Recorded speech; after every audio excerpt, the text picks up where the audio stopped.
It's coffee time. Oh, that feels good. After spending, sorry,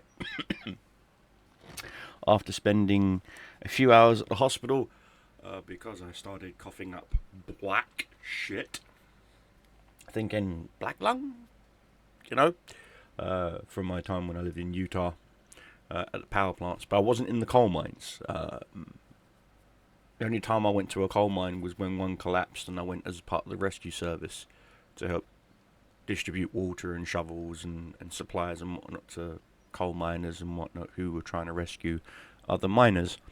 And so it wasn't that, but it turns out I have a fungal infection in my lungs. How did I get it? Mold.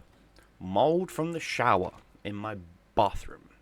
Apparently, my landlord has been told to completely nuke the shower room. Like, full on. He has to dismantle it all, clean it all, and put a brand new wet room in. New toilet, new showers, new everything. And get a decent extract. Because he's got a small extractor fan thingy that sucks out all the extra steam and stuff from the shower. But it's not doing its job, apparently. So, yay. So they've got me on a oral steroid to help me bring up the rest of it. So I'm going to be doing this for a while, and that's why there's not been much in the way of content or streams. I do apologize for that. Welcome to all the new subscribers from my Delta Force videos. You guys are amazing. Welcome. I do have some Delta Force content I pre-recorded before I went into the hospital. I haven't edited it at all. I'm a one-man band. I haven't edited it at all yet. I do plan on going in and editing it, and I'm going to be looking at trying different game modes, like the Black Hawk Down game mode. They've also got a different game mode that is very similar to Battlefield, but you don't lose your gear in that game mode. So who knows? Sadly, I have come across a few people that are using game aids, if that's the word I want to use it, call it, and unfortunately there's still no internal way to report people like that, only your teammates, which makes no sense. But that sucks. Other than that, I've been okay. Just sorry, the more I talk, the more it makes me want to cough, and it makes me want to drink. And so, and so I've been dealing with that as an issue. There's some other things I've also been dealing with. I recently lost a friend of mine in real life. He sadly lost his battle with his inner demons, so I've got to travel to his funeral as part of the pallbearers. So that's got me a little fucked in the head. But yeah, other than that, guys, life is good. I'm not gonna lie, life is good. Just my health, I'm on the mend. I am on the mend. New job, possibly on the horizons, so that's gonna suck for YouTube content wise. Mainly because the job is me 2 weeks on, 2 weeks off on a offshore oil rig, being part of the maintenance crew. So I'll be welding, things of that nature, capping off gas plugs and things of that nature and whatnot. So that's gonna suck. That's just gonna suck big time, as they say. So yeah, that's gonna suck. But other than that, guys, I've just been blessed. I'm not gonna lie, I've been blessed. A friend of mine, as you know, I have a long distance partner. She, her oldest, he's getting ready to graduate. He's 18. Getting ready to become a fireman. He's actually been approved for the local firefighter engine. They do it differently in America. I should know this. But anyway, he's getting ready to go to the academy. They've already accepted him. They looked at his credentials, his credit scores, literally everything, even his physical fitness. They were like, you are fucking perfect for a firefighter. And his mum refused to let him be a cop, and she also refused to let him be a Marine, like his grandfather. So he wants to serve his community, so he's going to be serving it as a firefighter, which I think is amazing, and I wish you all the best, Thomas. You will be one of the best firefighters that I know in Corpus Christi, Texas. What else? Of course, my partner Eve, she's doing okay. She's kind of stressed right now. She's going in a new direction with her employment. She's actually in the process of going to night school to become a family, to become a lawyer in family court. So she wants to protect families and keep families together. She wants to be on the defense, not the attack. So good luck to her on that. I'm supporting her the best way that I can. What else?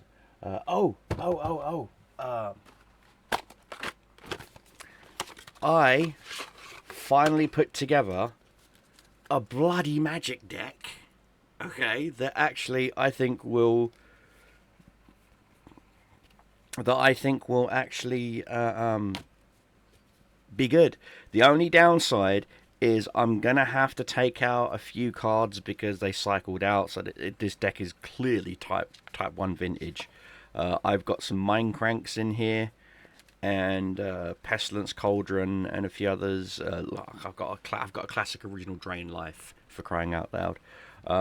But the majority of the deck, with some slight tweaking, will make it to... See, look, there you go, Mind Cranks. These things are almost $40 each now. Anyway, so I'm going to be tweaking this to make it type 2 legal. Oh, Grim Savant. Oh, this card. I recently found this. When I bought some cards in one of the recent Cracking Packs episodes, this was thrown in for free by the guy who sent me. And since then, he has been in so many deck builds. 3/2 for 4 Menace. When he enters the library, search your library for a card with a converted mana cost equal to your devotion to black. Reveal it and then put it into your hand, then shuffle, and I lose 3 life. Don't care about the life loss because this is a life gain deck. But the fact that I quite literally can pick anything in this deck as long as it's equal to or under my devotion to black. This is a mono black deck.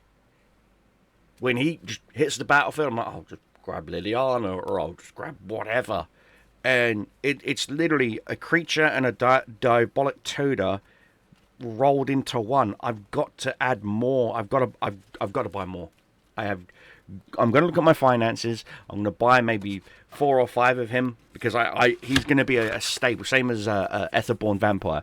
Going to be a staple in most of my black decks. What else? I also tweaked a little and managed to snag and get me a few Lilianas that I'm missing in my collection.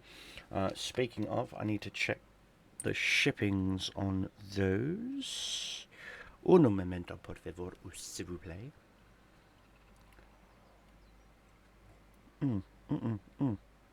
Come on. Oof. Not there yet. Hasn't even got the labels printed. But anyway, so I've got some of that planned. What else? I'm going on holiday. Next month I'm going to Krakow in Poland. I will be going to the Auschwitz, what's left of the Auschwitz concentration camp, to pay my respects to the Jewish side of my family. My grandfather on my mother's side,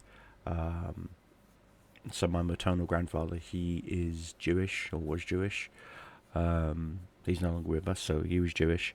And my grandmother, my maternal grandmother, she was Catholic, but she learnt Hebrew and a whole bunch of other stuff, so that when she married this man, she was devoted to him, and she was also devoted to her faith, but she also accepted his faith, and it was amazing. And Yeah, so my mum is half Jewish, half English. My dad, well, half English, half Jewish, half Irish. My dad was full blown Irish, so I'm like 90% Irish. So, and yes, I will also be going to Dublin to pay respects to my Irish side of my family. I want to go to County Monaghan. That's where my family's originally from. All traced my roots all the way back to like fucking 13th century. I'm like 11th century. I trace my family back, all the way back. Oh, and it's amazing from what I learned about the history of my family. One of my part of my family was also Irish royal family. There was actually a Queen of Ireland called Queen Monaghan. I apologize. And yeah, she was beheaded. She was betrayed by the North. So my entire life, I was always born on the right side of the river. And if you're from London, you know what that means. Um, and so I'm going through this whole. I wouldn't say it's a crisis of faith, but I have refound my faith. Hence, my dad's rosary. I do read a little bit of my nan's King James Bible that she gave me before she passed.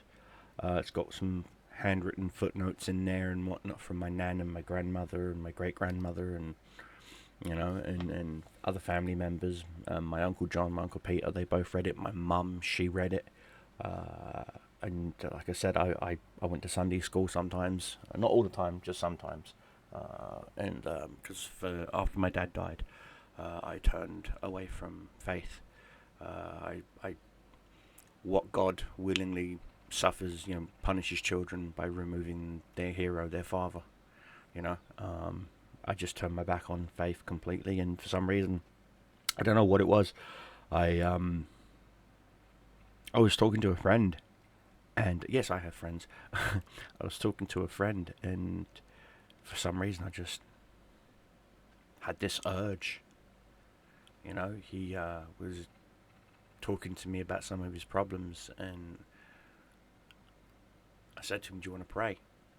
And he was like, "What?" I goes, "Do you want to pray?" And he goes, "I didn't think you were religious." I was like, "Baptized Catholic, went to Sunday school, did all that. I just don't force it on people."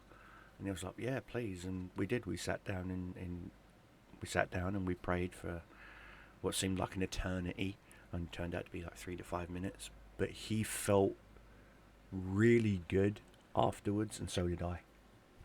Um, and that night, after he went home, before I went to bed, I had a shower and I got out and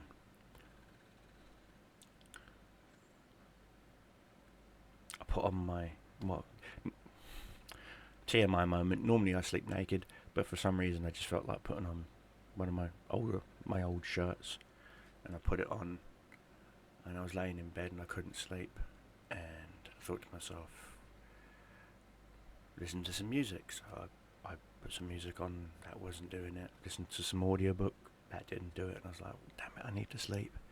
And so I thought to myself, you know what, I it was kind of more of an urge than anything, and so I just, you know, put my hands together and closed my eyes, and I was like, Father, hallowed be thy name, thy kingdom come, thy will be done on earth as it is in heaven, you know, and I prayed, and I prayed that my friend finds peace. I pray that his problems are not too much of a burden for his shoulders to bear. Not that he doesn't have problems, just lessen them, please. We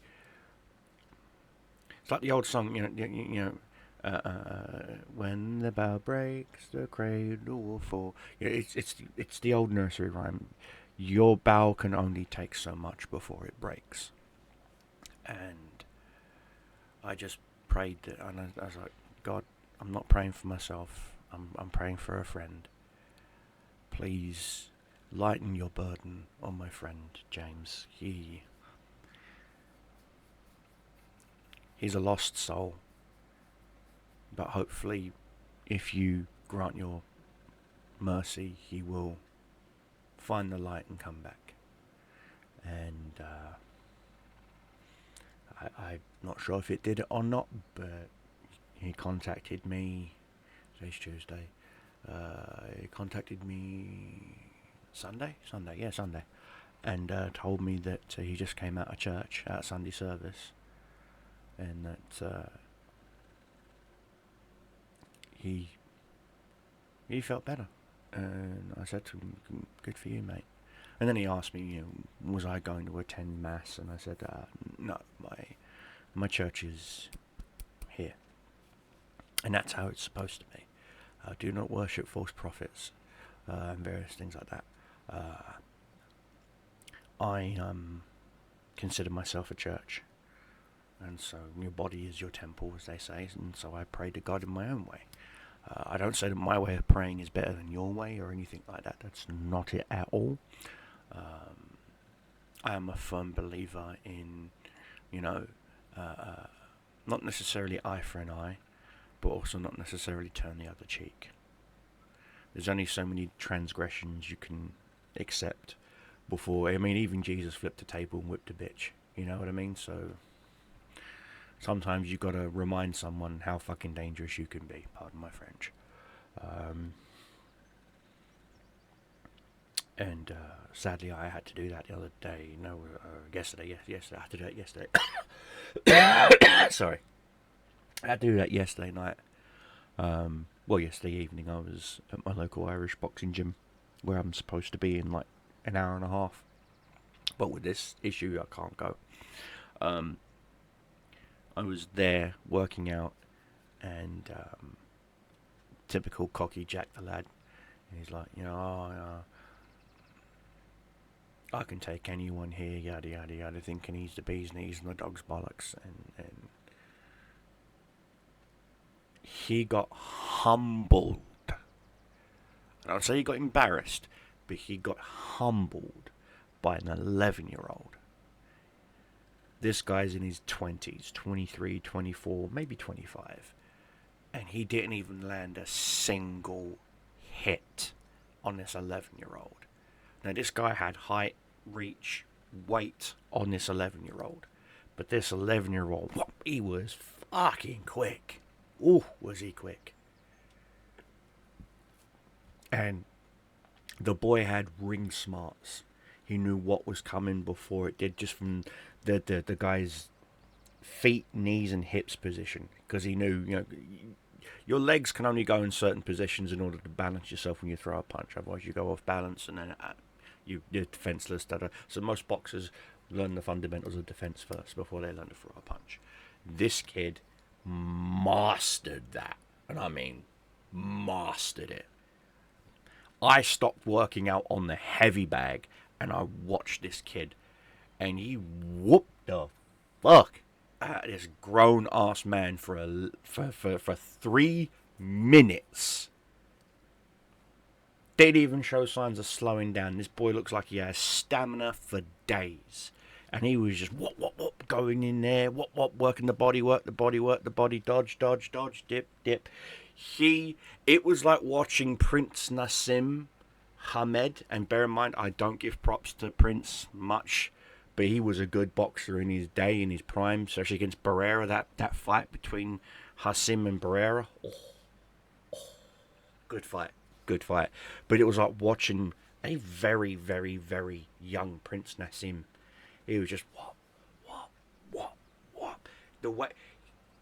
The way this boy rolled his head under this guy's cross, I was like, that kid could easily throw an elbow to the sternum, yeah, and the ref wouldn't have even seen it as an elbow. He was literally right. Sorry about it. He was literally right in here. Now, yes, I box. He was so in that I'm not even kidding. When this guy threw, was it a right? Yeah, it was a right cross. When he went to throw the right cross, this boy's literally skimmed under his arm, and he could have just gone left, right, left, right uppercut, left hand overhead, and the guy would have been done. But he didn't. He was playing with this man. He wasn't even. He literally walked in and he was like tap tap tap tap. He wasn't even punching it. I wouldn't say he was pulling his punches. He was more like slap fighting. Walk in, slap, slap, slap. It was just letting him know that I could have done that. He was just letting his opponent know you're outclassed. Wind your neck in before someone better than me takes your head off. And after the 3 minutes was up on the first round, you know, of course people coming over, there more and more people coming over. This was like a 3-round, 3-minute thing. It's a 9-minute total. And I mean, to the point where the kid wasn't, this 11-year-old was not even sitting on the stool. It was just happy. Just because I'm happy, everyone gets. It just right there, not even tired. The grown-ass man was sitting on that stool huffing and puffing like he smokes like 6 packs a day. I'm like, no stamina, mate. No energy, no stamina, no snapping your punches either. It was like watching that Charlie guy who does the street fights and gets his ass beat every time. It was like that Charlie moment. It's like an English version of Charlie. The gym does not allow recording, so I couldn't film it or anything, not even with my phone. But after the second round, people were telling him, dude, you're gonna die of a fucking asthma attack or some shit. I mean, this guy, you know when you're so out of energy that you're literally like sucking in your lips like a freaking horse? Like you've tried to run like 800 meters in like a 200 meter time space. You just like you think you're on the head, by the time you get it's like that was literally this grown ass man, to the point where even the trainers wanted to stop him to save his own life, and the boy hadn't even really hit him. All he was doing was tagging him, like tag and get you there. Tag and get you there. Tag and get you there. Tag and get you there. I even looked at this boy and I winked and I was like, I just smiled and winked at him, and he nodded and winked back because he knew and I knew, you know, he knew and I knew, and I'm just sitting there laughing. I went right back to my bag and I was bah, bah, bah, bah, and I'm back on my bag again, and I mean, when it was over, the boy's dad came over to him and like lifted her up. Boy got out. This grown ass man's like fucking, I kicked his ass. I took him. Da da da da da. We laughed. We all laughed. I laughed. Everyone laughed so hard that this man left the fucking club out of embarrassment. I mean, out of embarrassment. And I said to the dad, I was like, your boy's got a good head on his shoulders. His ring awareness is just out there. And I was like, are you a boxer? And he's like, no, mate, I'm a pacifist. I don't fight. I can't fight. It's not my thing. My son, he wanted something to do because, you know, he one of his friends was getting bullied in school and he just wanted to do something to stick up for his friend. And I was like, your son is going places. And I mean this, he's going places. You really do need to have him stick with this. And I was like, no, junior boxer, wanted to go pro, on the verge of going from amateur into pro, and I got pulled because of, nerve damage to my eye and da da da da da. And I was like, I've trained with Henry Cooper, which I have. I've trained with, so many of these really solid trainers. And I'm telling you, from what I just saw of what your boy was doing, he was playing, having fun. To him, he wasn't taking it serious. He wasn't like, I have to kill this man or anything like that. That's the difference between floating like a butterfly and stinging like a bee. Exactly. And the dad agreed with me. The boy was like, how am I? The only issue I saw was you kept dropping your elbow when you went to go in for your when you went to go in for your cross, okay, like this, you keep dropping this elbow too much. You're leaving yourself wide open here and wide open down low for a counter hook. So next time, keep your arm up and you throw that hook.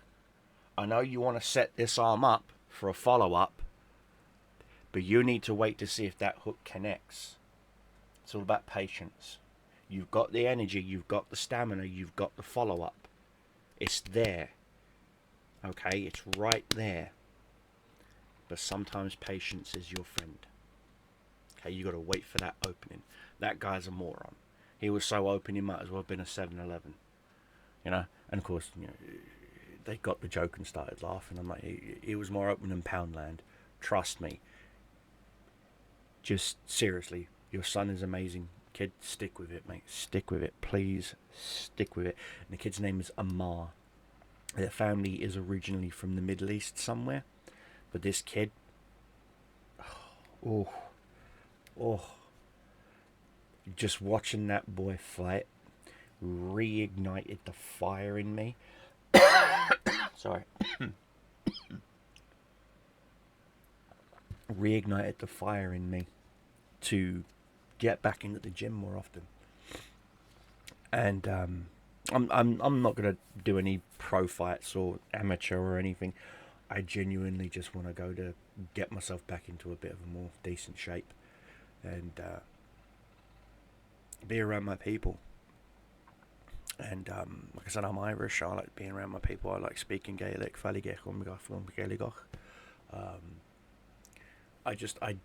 genuinely like being around my people. I like being around my culture. I like being around like-minded individuals when it comes to things like boxing, self-defense, things of that nature. The social gym does more than just boxing. It also does like Brazilian jiu-jitsu, kickboxing, does Muay Thai as well. Like, so you got regular Muay Thai boxing, and then you got kickboxing, and then you got Western kickboxing. And they also do Taekwondo. They do a whole bunch of different classes. The only thing they don't do, I think, is judo, because their judo instructor moved to a different town, unfortunately. But yeah, that kid, I'm telling you, if he sticks with it, he's going places, and I mean that. That kid will be going places. The Connor Ben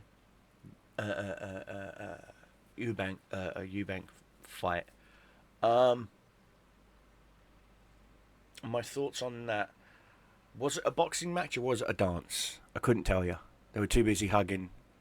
At some point, I was like, they played Tom Jones's My Delilah, and I was like, are they going to dance to it? My Delilah. Conor Benn lacks stamina. Okay? And I'm being nice. He has power. He has power. I am not saying he doesn't have power. He has power. He doesn't have the petrol to keep the motor going. Because after one big serious burst in the first 30 seconds to a minute of the round afterwards, he's and that's when Eubanks Jr. just kept taking him apart. Boxers that are bursters like that, like when Tyson was fighting with Customado and training with Customado and whatnot, he learned to just turn the tap enough, not full blast, just enough to get the job done. When he quit working with Customado and started working with nobodies that were on Don King's payroll, you could see that he lacked the internal discipline like he learnt with Customado. See, when Tyson fought with Customado, he fought peekaboo style. When he started fighting with Don King, or for Don King, he threw the fundamentals of peekaboo out the fucking window. He just, me, don't need them anymore. Wrong. You do. This is why Evander Holyfield tore him apart. This is why Lennox Lewis tore him apart. This is why so many good boxers tore him apart.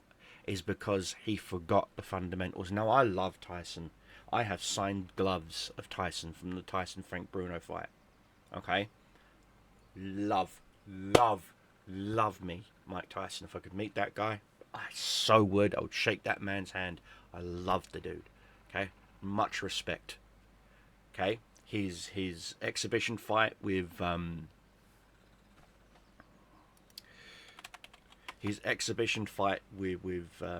Roy Jones Jr.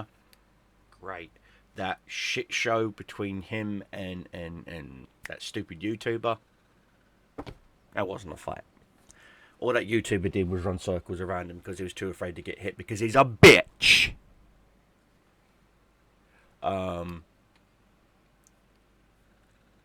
But you can always see the fundamentals of when a boxer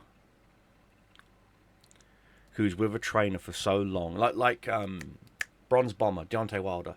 When Wilder got rid of his trainer because he accused his trainer of cheating him out and da-da-da-da-da, this is why progressively he just got worse and worse and worse and worse and worse and worse.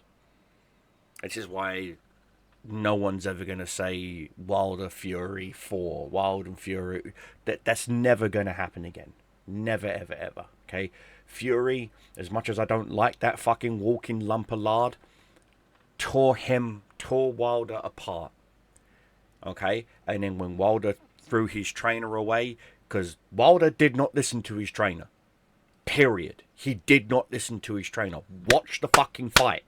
You can literally see his trainer telling him, stop doing that, do this. And Wilder ignored him. Wilder just flat out fucking ignored him. And then threw him under the bus when he lost. Like the little bitch that he is. Okay?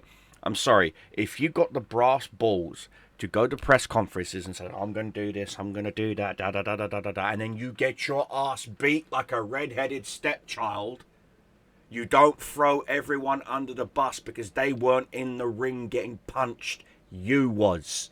You failed. Not them. Quit making excuses. It's called accountability and responsibility.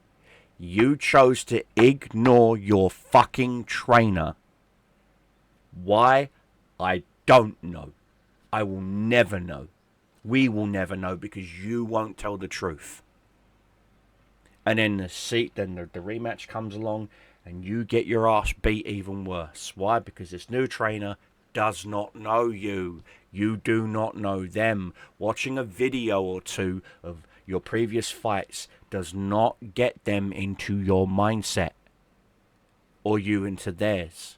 When you find a trainer that works with you, that and I don't just mean like you pay them to work with you. I mean you are in sync together. Like Tyson and Customado. Like Rocky and Mickey. Yes, I know they're fictitious. But the point is, you need to mesh. Like gears in an engine, you need to mesh. If one tooth is off, you're all off. Okay? And I'm sorry, that's what led to Wilder's downfalls for the rest of his fights. Same as Billy Saunders. Saunders changed trainers. Let him down. Canelo's changed trainers. Let him down. I don't understand why when a boxer, and I know I've got a rough idea, and bear in mind it's an idea. It has to do with promoters. When a fucking promoter gets their fucking grubby little mitts into a boxer, and it's their trainer who helped them get to where they're at, to where this promoter goes, ooh, he's nice. That fucking trainer knows for a fact that that promoter is going to fuck over that boxer. And so that trainer sticks up for that boxer. And that promoter says, if you want to work, if you want to be on my fight cards and get paid real money, yada, yada, yada, yada, fire him. And the moment that boxer goes, well, you know what? I'm choosing the bag over loyalty. I'm choosing the bag over someone who's got my fucking best interest at heart. It's a fucking story as old as time. This is why I hate Al Heyman. I hate fucking Don King. I hate fucking boxing promoters. I fucking hate them. I hate every single one of them with a fucking passion. Because they're all scummy cunts. All they ever do is talk. You ever wonder why fighters from the 70s, the 80s, and the 90s would fight every 6 to 8 months? Or even sooner. Some fighters would fight every 6 weeks. Now, all of a sudden, you'll be lucky if you see a fighter fighting 4 fucking years. Because they're all arguing over fucking money this and money that. I get it. You want to get paid. And I get that. But you're fucking greedy. And your promoters breed that greed into you. Also, your disloyalty. Because the moment you start losing, you start dropping people who have been there for you since the fucking get-go. Isn't that right, Deontay Wilder? Isn't that right, Tyson Fury? Isn't that right, Mike Tyson?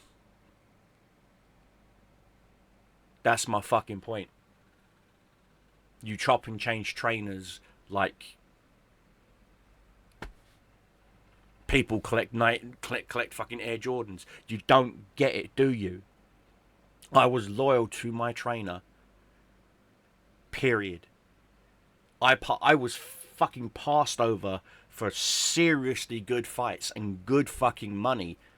And when I asked them, why do you hate my trainer so much? Turns out they were slighted like fucking 2 or 3 years ago or 20 years ago or some other petty bullshit. And I'm like, look, he's my trainer. He knows how I work. He's in here and I'm in there. We're in sync. We work good together. No, I am not getting rid of him. You can jog on. And then my trainer got a deal to do the commentary on British boxing on Sky Sports. And yeah, it sucked. I was happy for him because, you know, he's doing something with his life and you know, former world heavyweight champion, beat the snot out of Muhammad Ali not once but twice. And yes, I'm talking about Henry fucking Cooper. A man so fucking deadly that Ali's team cheated him out of the fucking title so that they could do the Rumble in the Jungle. Look it up. Why is his trainer cutting Ali's gloves? Not once, but twice. Almost stopping the fight. And even the referee said, if I stop this fight, there's going to be a lynching and you're all going to die. So the ref had to let the fight continue on while Ali had torn open gloves, cutting gashes into Henry Cooper's face. Ali cheated, period. Now, I'm not taking away other athletic things that Ali did, but he fucking cheated. He knows it. We all know it. He fucking cheated. Why do you think he never fought in England after that ever again? Because the British Boxing Commission turned around and told him, you're fucking done.